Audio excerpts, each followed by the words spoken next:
حدیث پاک طبرانی کے حوالے سے میں آپ کو گوش گزار کرنا چاہتا ہوں، جس میں کہ حج کے اکثر مناسک کا ثواب بیان ہو گیا۔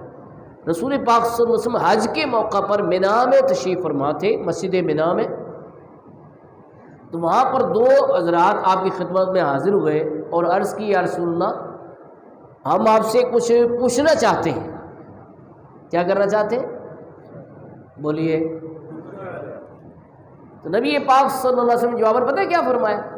فرمایا اگر تو تم چاہو تو پوچھ لو، اور اگر تم یہ چاہو تو جو تم نے پوچھنا ہے وہ بھی میں بتا دوں، اور جو اس کا جواب ہے وہ بھی میں بتا دوں۔ وہ سرکار بھی دریا رحمت جوش میں آیا ہوا تھا۔ فرمایا جو تم پوچھنا چاہتے ہو وہ بھی بتا دوں، اور جو اس کا جواب ہے وہ بھی بتا دوں۔ انہوں نے کہا یا رسول اللہ یہ تو اور بہتر ہے، ہماری ایمان اور پختہ ہو جائیں گے، جو پوچھنا چاہتے ہیں وہ بھی بتا دیں، یعنی سوال بھی اور اس کے جواب بھی۔ تو نبی پاک صلی اللہ علیہ وسلم نے فرمایا کہ تم یہ پوچھنے کے لیے آئے ہو کہ بندہ جب حج کے لیے نکلتا ہے تو اس کے ہر قدم پر کیا ثواب ہے، جب بندہ طواف کرتا ہے تو اس پر کیا ثواب ہے، جب طواف سے فارغ ہو کر وہ 2 رکعت واجب الطواف پڑھتا ہے تو اس کا کیا ثواب ہے، صفا اور مروہ کے درمیان سعی کرنے کا کیا ثواب ہے، وقوف عرفات کا کیا ثواب ہے، اور جب احرام سے نکلتے ہوئے وہ سر مڑاتا ہے تو اس کا کیا ثواب ہے، اور جب وہ طواف افاضہ یعنی جسے طواف زیارت بھی کہتے ہیں یہ کرتا ہے تو اس کا کیا ثواب ہے۔ انہوں نے عرض کی یا رسول اللہ کی قسم ہم آپ سے یہی سوال کرنے آئے تھے۔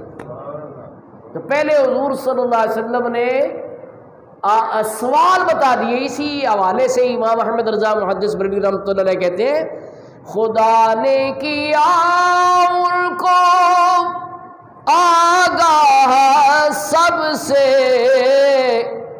خدا نے کیا ان کو آگاہ سب سے، دو عالم میں جو کچھ خفی و جلی ہے، دو عالم میں جو کچھ خفی و جلی ہے۔ خفی کہتے ہیں خفیہ یعنی چھپی، اور جلی کہتے ہیں ظاہر، یعنی اللہ نے اپنے حبیب کو خفیہ ظاہر سبھی چیزیں بتا دی ہیں۔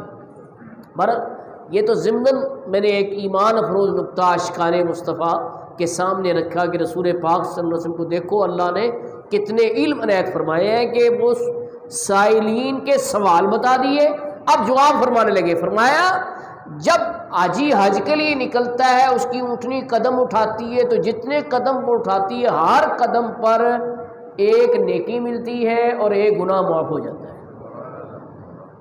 اب دیکھو جتنی دور سے کوئی جائے گا اس کو اتنا ہی زیادہ ثواب ہے، حالانکہ دور سے جانے میں خرچہ تو زیادہ ہے لیکن ثواب بھی، یعنی جو وہاں سے حج کرنے آ گئے ان کا تو ثواب تھوڑا ہوگا، لیکن جو یہاں سے چلا پتہ نہیں کتنے لاکھوں کروڑوں قدم ہوتے ہیں یہاں سے، بلکہ شاید اربوں ہی قدم ہو جائے یہاں سے اگر قدم گنے جائیں تو، ہر قدم پر ایک نیکی کا ثواب اور ایک گناہ معاف ہو جائے۔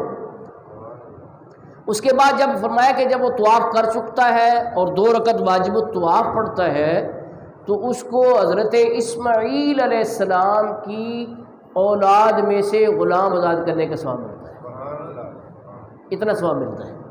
اور جب وہ صفا مروہ کے درمیان سعی کرتا ہے، یعنی 7 پھیرے لگانے ہوتے ہیں نا صفا مروہ کے، وہ جب سعی کرتا ہے تو اللہ اسے 70 غلام آزاد کرنے کا ثواب ہے۔ اور جب وہ جمرات کی رمی کرتا ہے، مینا میں 3 شیطانوں کو کنکریاں ماری جاتی ہیں نا، تو ہر کنکری کے بدلے ایک کبیرہ گناہ معاف ہو جاتا ہے۔ کبیرہ گناہ جو ہے ہلاک کر دینے والے ہوتے ہیں، فرمایا ہر کنکری کے بدلے میں ایک کبیرہ گناہ معاف ہو جاتا ہے۔ اور جب وہ وقوف عرفات کرتا ہے تو اللہ تعالیٰ ان حاجیوں پہ فخر فرماتا ہے فرشتوں کے سامنے۔ فرشتوں کے سامنے کیا کرتا ہے؟ فخر کرتا ہے اپنے بندوں پر کہ دیکھو کتنی دور دور سے آئے ہیں، ان کے بال بکھرے ہوئے ہیں، ٹھیک ہے نا، اور مجھ سے آج دعائیں مانگ رہے ہیں۔ تو فرشتوں سے فرماتا ہے گواہ ہو جاؤ کہ میں نے ان کو معافی نعمت فرما دی ہے، اور اگر ان کے گناہ ریت کے ذروں، بارش کے قطروں اور سمندر کی جھاگ سے بھی زیادہ ہے تو میں نے معاف فرما دی۔ یہ وقوف عرفات میں اللہ پاک اعلان فرماتا ہے۔ اور جب اس کے بعد وہ طواف کرتا ہے، طواف تو بہت سارے ہوتے ہیں نا، ایک طواف جاتا ہی ہوتا ہے، ٹھیک ہے، ایک الوداعی طواف بھی ہوتا ہے، لیکن یہ جو طواف ہے جو 3 دن میں کیا جاتا ہے 10، 11 اور 12 ذی الحج کو، اسے طواف زیارت کہتے ہیں اور یہ ارکان حج میں سے ہے۔ اس کے بارے میں فرمایا کہ جب وہ طواف کرتا ہے تو اس حال میں طواف کرتا ہے کہ گناہوں سے بالکل پاک و صاف ہوتا ہے، اور ایک فرشتہ آ کر اس کے دونوں کندھوں کے درمیان ہاتھ رکھ کر کہتا ہے کہ جو پیچھے والے گناہ تھے وہ معاف ہو گئے، اب آگے سے نئے سرے سے عمل کا آغاز کر۔ تو یہ طبرانی شریف کے حوالے سے میں نے حدیث پاکہ کو سنائی، جس میں اکثر مناسک حج کی، ہاں ایک بات رہ گئی اس میں سے، فرمایا جب وہ حلق کرواتا ہے، حلق اور تقصیر دونوں کروا سکتے ہیں۔ تقصیر یہ ہے کہ ایک پورے کے برابر بال چوتھائی سر سے اتار دیں، لیکن اس کے لیے رسول پاک صلی اللہ علیہ وسلم نے 1 مرتبہ دعا فرمائی، لیکن جو ٹنڈ کروا دیتے ہیں، پورے سر کے بال اتروا دیتے ہیں، ان کے لیے رسول کریم صلی اللہ علیہ وسلم نے پہلے دعا فرمائی کہ یا اللہ ان کی مغفرت فرما دے جو کہ پورے سر کے بال اتروا رہے ہیں۔ تو جب 3 مرتبہ دعا ہو چکی تو صحابہ کرام نے عرض کیا رسول اللہ کے مقصرین کے لیے بھی دعا فرما دیں، مقصرین جو تقصیر کرتے ہیں، تو حضور صلی اللہ علیہ وسلم نے ان کے کہنے پر مقصرین کے لیے بھی دعا فرما دی۔ لیکن زیادہ فضیلت کس کی ہے؟ ٹنڈ کروانے کی، جس کے بارے میں آپ سنیں حدیث پاک، نبی کریم صلی اللہ علیہ وسلم فرمایا کہ ہر بال کے بدلے میں، کس کے بدلے میں؟ جب وہ سارے سر کے بال اتروا دیتا ہے تو ہر بال کے بدلے میں ایک نیکی ملتی ہے اور ایک گناہ معاف ہو جاتا ہے۔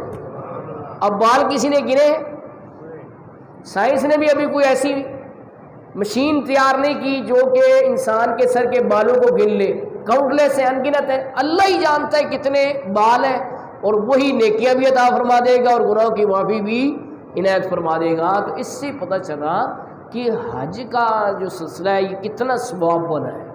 لیکن بار بار میں وضاحت کر رہا ہوں بعد میں آنے والوں کے لیے بھی کہ اس کا قطعاً یہ مطلب نہیں جو عام لوگوں نے یہ سمجھا ہے کہ جی ہم رشوت خوری کریں، استغفر اللہ، حرام خوری، حرام کاری کریں، دیگر گناہ کرتے جائیں اور حج کریں گے تو معافی ہو جائے گی، یہ اس کا مطلب قطعاً نہیں ہے۔ یہ دین کے ساتھ مذاق ہے، اور اس کے ہم کئی مرتبہ اگزامپل دے کے سمجھا چکے ہیں کہ توبہ سے بھی گناہ معاف ہوتے ہیں۔ سچی توبہ اگر کوئی کر لے تو حدیث پاک میں ہے التائب من الذنب کمن لا ذنب لہ، گناہ سے توبہ کرنے والا ایسا ہے کہ جیسے اس نے گناہ کیا ہی نہیں۔ اب اس توبہ کی امید پہ اگر وہ گناہ کرتا ہے تو فرمایا کہ توبہ کی امید پہ جو گناہ کرتا ہے کہ خدشہ ہے کہیں اس کا ایمان ہی اس سے چھین نہ لیا جائے، یہ بھی حدیث پاک کے الفاظ ہیں۔ کفر پر خاتمے کا خدشہ ہے جو توبہ کی امید پہ گناہ کرتا چلا جائے کہ ابھی بڑی عمر پڑی ہے، ابھی تو گناہ کرتے ہیں، جب بوڑھے ہو جائیں گے تب توبہ کر لیں گے۔ تو اس کا یہ قطعاً مطلب نہیں ہے، اور ایگزامپل ہم نے دی ہوئی ہے کہ کوئی بندہ کہے یار میں تو بڑا مالدار آدمی ہوں، تو خود اپنے آپ کو چاقو مار کے زخم لگا کے دیکھتا ہوں کیا ہوتا ہے، اس کے بعد میں ڈریسنگ بھی کرا لوں گا، مرم پٹھی بھی کرا لوں گا، پیسے میرے پاس، کوئی ایسے کرتا ہے؟ کوئی بھی عقل مند آدمی ایسا نہیں کر سکتا۔ تو جب ایسا نہیں کرتا تو پھر یہ کیوں کبھی گناہ کرتے چلے جائے آخر میں توبہ کر لیں گے؟ ایسا اس کا قطعاً مطلب نہیں ہے۔